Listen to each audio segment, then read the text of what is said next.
out of the game. Hi, I'm Kelsa Dickey, the CEO of the Financial Coach Academy and my financial coaching business, Fiscal Fitness Phoenix. My coaching journey began more than a decade ago with me helping people for free from my dining room table. What was once a little business of mine has grown into a 7-figure company that employs a team of people. My goal is simple, to help you fall more and more in love with financial coaching. I believe financial coaching is the most rewarding way to make a living. If you are an aspiring financial coach or have been coaching for years, I'm here to help you create a business you love that gets your clients massive results. Let's get to it. Welcome back, Financial Coach, to episode 8. We're going to dive into talking about money, of course. How much do financial coaches make? You might be curious about this. And here's the answer. It's totally up to you. How much would you like to make? There's no set range or answer to this question, but I'm going to do my best to tackle it and give you some good information. So let's dive into it. The average salary for a financial coach, according to Indeed.com, is $59,277. And that is if you are working for a company like a bank or a financial institution. There are some pros and cons to doing something like that, of course. Some of the setbacks, I would say, is that you don't get to pick your clients. So you don't get to pick sort of like your favorite scenarios to help people with, or based on personality, or, a lot of our clients, we market and say they have an athlete's mindset. So we can really speak to them about like how they show up in the gym compared to how they're showing up with their money and use those analogies. And it is a tool that we use at our disposal. And so the idea is that you may not have that opportunity if you are working for somebody else. You don't pick your process. You won't have your own brand. You don't get to pick the area of money that you want to become an expert in. And you might get a lot of different types of questions thrown at you.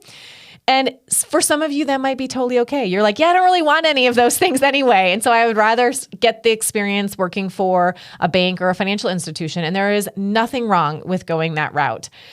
I personally wanted to run my own business. And I wanted to just sort of talk about why I think that's better. I was coming from corporate accounting at the time. It was definitely a very stressful job. Lots of, drama and politics and that sort of thing. And I didn't want another job. I wanted to help people on my own terms. I wanted to set my own hours. I definitely had a very rosy sort of picture of like what it meant to be your own boss when you run your own business. And there were so many growing pains, so many things I just didn't know because I don't come from a family of entrepreneurs. So, being a small business owner definitely felt very foreign to me at first. And I remember my sisters would call me at like 11 a.m. and be like, what are you doing? And I'd be like, I'm trying to work, even though I know it's the middle of the day and I can set my own hours. I really did try to be as disciplined and committed to working as much as possible. And the reason that I wanted to be my own boss and set my own hours was not just for that reason, but I wanted to be able to change my prices and programs as I see fit. I knew that I had sort of a unique approach to money than what was being taught out there. There's so much discussion around money as far as making people feel ashamed of past decisions. There's a lot of talk about sacrifice is the way to make the best budget, right? And like, if you aren't willing to sacrifice everything with your budget, then do you really care about your financial goals and that sort of thing? And I just never believed that that was the only way. And so I wanted to be able to teach my philosophies and help people apply money to their life in I think a more positive, encouraging way, more empowering versus, shaming people. I get to choose the clients that I work with. And that was definitely something that I wanted. I wanted to feel like the people that I was meeting with appreciated me for me, and I appreciated them for them. And I didn't want to feel like I couldn't be myself with my clients. I wanted people who liked me for me, right? And not just respected me, but also liked me. That was really important to me. It's sort of like the dinner table guest test, if you will. So it's like, I always wanted to have these really amazing coaching conversations and be able to ask myself, like, would I have this client over for dinner if I could? Like, is that something I would choose? And I wanted to work with people where that's what I felt like that we would be friends outside of our coaching relationship. Now, the difference for so many is that we started off as a coach and client relationship, and then many of my clients have become friends over the years, but we started as coach and client, right? And then that was sort of the foundation, and then we became friends over time. And that was just something that I wanted. I wanted that whatever I was building to be mine.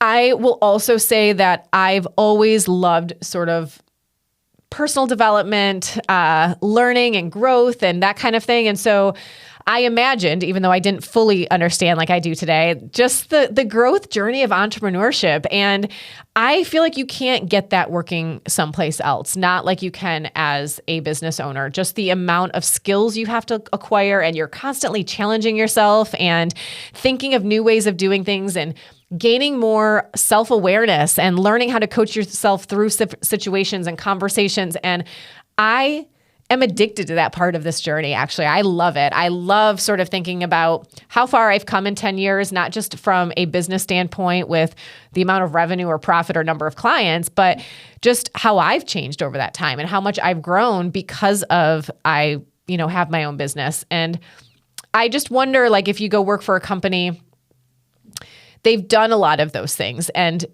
they have their processes figured out, and you have to coach on their philosophies, their principles, their processes. And for some people, that is an amazing route to take. And I am not discouraging you at all from taking that. There are some people, the coaches on my team, for example, this is them. They could have their own business. Many of them did before they joined my team, and they have all done the Financial Coach Academy. Then they went and launched their own businesses, and I needed to see that they could do that they had that in them. And then I know it's a very big ask to say, I want you to give all of that up and join my team and be part of a team and be part of the Fiscal Fitness team and like teach our philosophies and really lean into our niche and that kind of thing. We are, we pick fitness focused people because of that, because we know we have a lot of athletes as clients and that sort of thing. So I want them to love the journey just as much as I have, even though they work for my team, right? Like they don't get to pick their processes and that sort of thing. I will say that for Fiscal Fitness specifically, and you may find this at other institutions or banking organizations, which is why I want to share this with you, is we have a process, a client journey that all of our clients follow as far as sessions and, the handouts we use and that sort of thing. But we do take a very customized approach to all of our clients. And so there are no two clients that are the same. There are no two clients that are coached the same. And so I do think for my coaches, they do have a blend of both worlds. They have a process. They, have a brand handed to them. They have handouts. They don't get to decide those things. And when it comes to actually coaching the client, they have free reign. Like I trust them to be amazing coaches and to do whatever is best for the client, whatever the client needs. They are allowed to pull from a lot of different strategies and philosophies and that sort of thing in order to coach the client best. And so you may find that as well if that is something that you are looking for.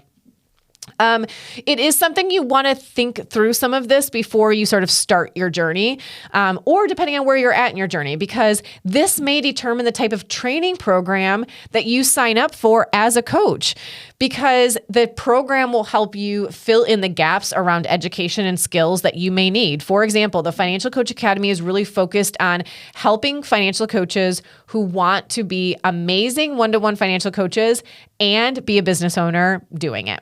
So the idea is that like it helps you set your prices and determine your program and like what should you call yourself? What's your business name? All sorts of things, right? It helps you think through the client journey step by step. Where is that client going to be along that path, and how can you serve them best as a business owner and as a financial coach? All of that is part of that. So it's like, if you don't want to be a business owner, truthfully, the Financial Coach Academy may not be the best fit for you. And that is totally okay. It's why it's so important to have self-awareness and to have these types of conversations when you're trying to make decisions, just like it's so important for us to have these conversations with our clients when they're thinking of hiring us. And something like the Financial Coaching Toolkit, let's say, and the Financial Coaching Toolkit, which is another, offering that we have, is it doesn't cover any of the business side of things. It's just the coaching concepts. It's just, if your client's experiencing this, Here's what you can do with them. Here's the questions you ask, that sort of thing. So it's really perfect for somebody who doesn't want to have a business, or maybe you already have a thriving business, but you just want to take the conversations with your clients even deeper or make them stronger. Then the toolkit would be great for you. But you sort of having an idea of what type of financial coach you want to be, what types of offerings you want to have for your clients is going to help you narrow down some of the options that are out there for training programs. But the reality is that the sky's the limit if you are a coach and a small business owner, but it may take longer. So while you might be able to go work for a company or an organization and get clients right away and gain experience right away, chances are it's going to be at a slightly lower rate, maybe an hourly rate that you might get paid. Sometimes there's like a revenue split, but it might be a smaller portion than if you were to be charging the client yourself. But of course, as a business owner, it's more complex. You've got more decisions, more things you have to be facing on a regular basis. And for some of you, that sounds amazing and you're excited about that and you want to try it. And for others, you're thinking, oh, I don't know about that, right? So the idea though is, as a small business owner, financial coach, the runway to really gaining a ton of clients might be slightly longer. And that is just something to pay attention to. It's not something that, is a reason not to do it. It's simply an awareness piece, right? So, the idea of figuring out my marketing and like those types of things and how can I get my messaging just right? It takes a little bit of time to figure that out when you have to come up with it on your own, right? And so because of that, the number of people we attract and the number of clients we have sign up, it might take a little bit longer before we feel like we're really humming along, right? Like we've got a steady stream coming in. There are also a lot of financial advisors and CPAs who are now adding coaching as a value add for their clients. And I don't think this number is included in the Indeed.com figure above of $59,000 for an average salary for financial coaches. But I do think this is an avenue you could consider. So there are financial advisors and accountants who don't want to be actually doing the coaching, but they see the need in their clients, right? And so they're looking to add coaches to their teams. Another thing to consider is that what you start out making isn't what you will be making by the end of year 1 or 2 or even 5 years later, for sure. You get to determine your rates as a business owner. And so you get to determine when you've hit capacity based on the number of hours or number of clients you want to work with. And you can charge more as you continue to grow and as you gain more experience and your confidence grows. I have a video on YouTube titled How to Price Your Coaching Services. And you can just type in Kelsa Dickey, how to price my services. And there's a video that gives you a couple different formulas that you can use to sort of determine I call it the bookends of your prices. So like the low end, it's going to help you figure out, like, if you charge less than this, you're paying people to work, to be their coach. So you want to know that. You want to know the low end of like, I should not price myself below this. And then it also gives you the high end. And typically then what we say is where you fall and what you end up charging in that range. Typically at first, when someone first starts, it's towards the lower end. And then as you gain experience and you start to see the proof in what you're doing and that you're getting people results and that sort of thing, and you learn how to articulate the value of what you do for people because you're now seeing it more often, we raise our prices. And so it scooches up towards that top end. And the number one factor that is creating that shift is your confidence. Your confidence in quoting that price matters more than almost anything. And so the idea is when we first start, we don't always feel super confident, right? Like we don't have tons of that, and that is okay. That's why starting at the lower end is nothing to be ashamed of. It's a great place to start. But then what I want you to do, and we're getting a little off track here, I apologize, but what I want you to do is set a date on your calendar, a reminder, or determine it by the number of clients. So after 5 clients or after 10 clients in which you are going to raise your rates. So do not let tons of time go by before you evaluate your rates again. Put that reminder on your calendar. Maybe it's 6 months later, or maybe it's the number of clients you've helped. We're going to periodically be looking at your rates, and chances are you're going to be able to continuously increase them. I did ask a number of coaches in the mastermind what their hourly rates are. This is in our Facebook group, Financial Coaches Unite, which is a free Facebook group for financial coaches. Financial Coaches Unite is the name of it. And we asked them what they're charging, and here's what they said. 6% said $49 an hour or less. 27% said $50 to $149 per hour. 48% said $150 to $299 per hour. 3% said $300 to $499 per hour, and 1% said $500 or more per hour. Now, I know you're math people. If you're totaling up those percentages, it's not quite 100%. And the reason for that is there were some other answers that were available in the poll, things like I don't have any paying clients yet. And so there were other people who answered the poll with different answers. But that gives you an idea. So the idea there is where you start is not where you're going to end, right? And so there was this conversation around like, for those of you who are charging over $500 per hour, how are you doing that? And literally the answer from those folks was, it just takes time. It just keep going, right? Like I'm doing that because I kept raising it as my confidence grew. So that's what I want you to do as well. How long does it take to get your first paying client? Some people said right away, 23%, and 20% said less than 6 months. So typically you're going to get some paying clients pretty quickly. Typically those are from our, friends, family, people we know already. And that's like your initial sphere of influence, it's called. And then you will tap that pretty quickly. Most people don't want to be like selling to their friends and family members all the time. So the nice thing is you don't have to do that.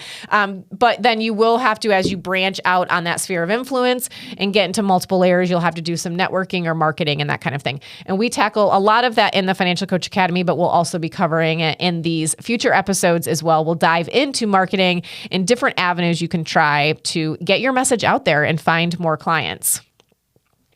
Now, the other thing when it comes to how much money you can make as a financial coach is there is this big misconception out there that we teach our clients how to manage their money better and then they graduate and we never see them again. And so the issue that you'll hear is that coaches are always like on this client churning wheel where like we're always needing to find more clients.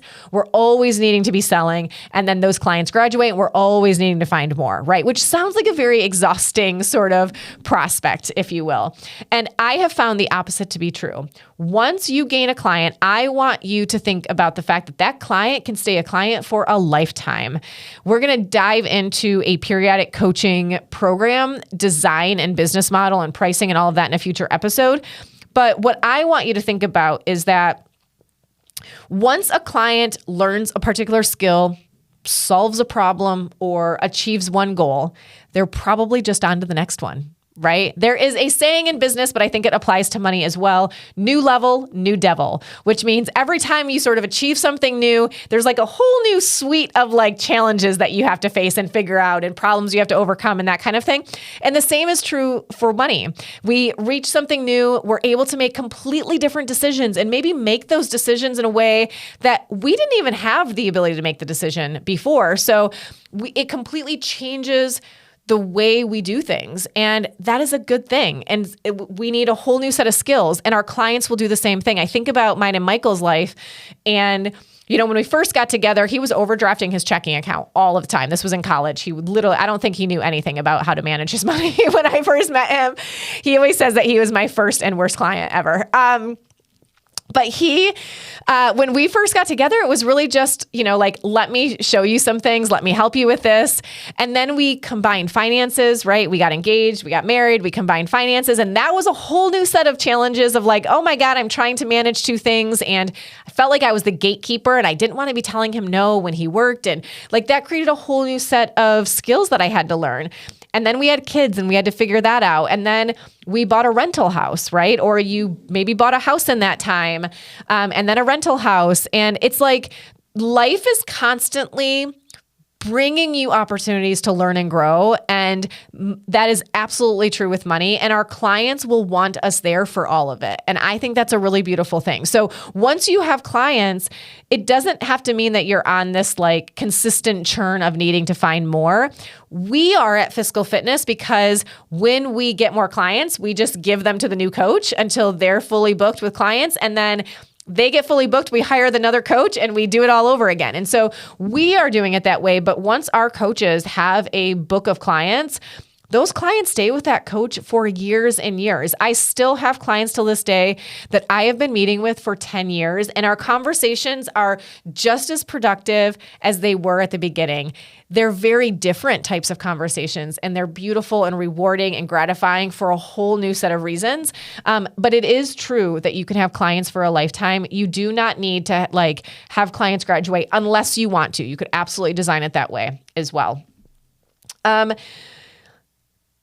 So the other thing that I wanted to talk about really quickly is I think a lot of the conversations out there really do focus on one-to-one coaching. And I do think it is the easiest way to start is with one-on-one coaching.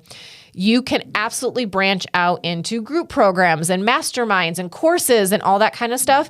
But the work you do one-on-one with clients will absolutely inform the quality of those other creations. And the reason I say that is because by working one-on-one with people, you learn patterns. You start to see things that half of my clients experience a celebration at this stage of their journey. You can add that into your group work or into your course, right? That this is a high note. This is a high touch point for clients, and you want to be able to embrace that, right? You'll also notice which questions get them thinking the most. And so you know which questions to use in a group format. It helps you hone your craft, learn your personality, learn your style of coaching, and you only need to worry about the one client right in front of you. It really is the easiest way to get started.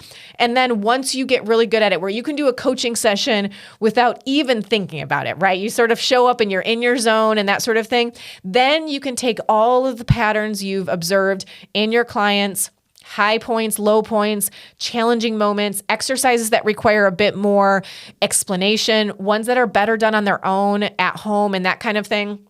And you take all of that insight and you apply it to your group programs and you create scale and leverage from there. So I know oftentimes people want to start with, the group work. It's so much better to start with one-on-one. Not only that, but I think people think they're going to, create a course and then they're just going to sell it and people are going to want it. You have to have a following to sell to. So the idea of growing your business with one-on-one, you create these walking, talking sort of ambassadors out of your clients. They're out talking with their friends about achieving their goals and the work that they're doing, and they're proud of it, and they're raving about you and the work that they're doing, and they're raving about themselves, and it's creating more clients, it's creating a following, and that's exactly what you want, so that when you create those things, you actually have people to sell them to. So back to the question on the episode, which was, how much do financial coaches make? And the answer is as much as you want to make.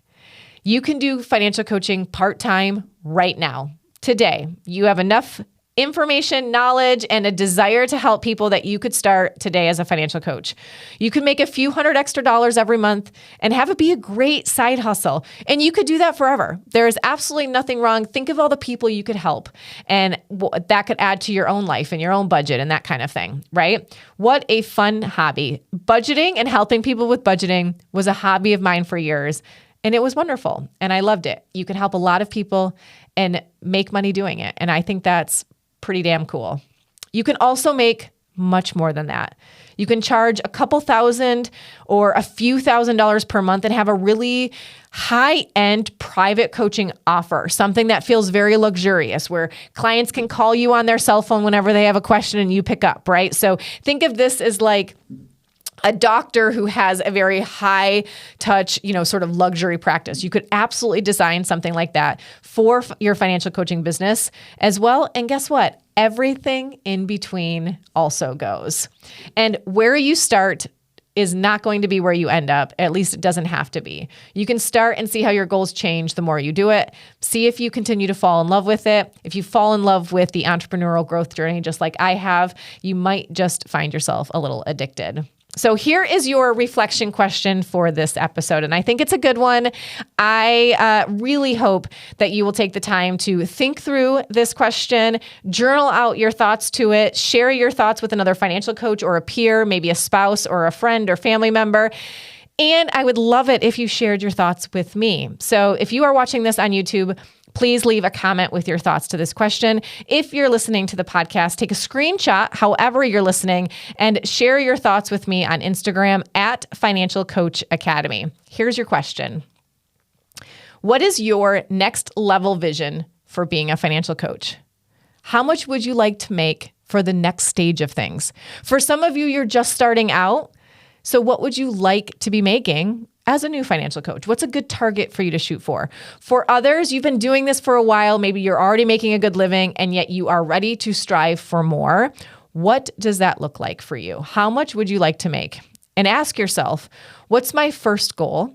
How can I design my business to create that goal for myself? If I want $2,000 per month and I can confidently charge, let's say $200 per client per month, that's 10 clients. That's what I want you to think through. First, I want you to pick a number. It's amazing what a number can do as far as giving us something to shoot for. And the same is true for our clients. I'm going to encourage you to do the same. Pick a number and then ask yourself, how can I design my business to create that? If it's 10 clients that I need, how can I get 10 clients? And let's start there. It is okay if you don't have this all figured out right now. Figure out just the next step for yourself as a financial coach. And don't forget to share your thoughts with that question with me. I believe financial coaching is the best and most rewarding way to make a living. I truly love what I do. If you're ready to learn and see how to become a successful, profitable financial coach, check us out at financialcoachacademy.com to learn more about our online courses, our free trainings, and our events.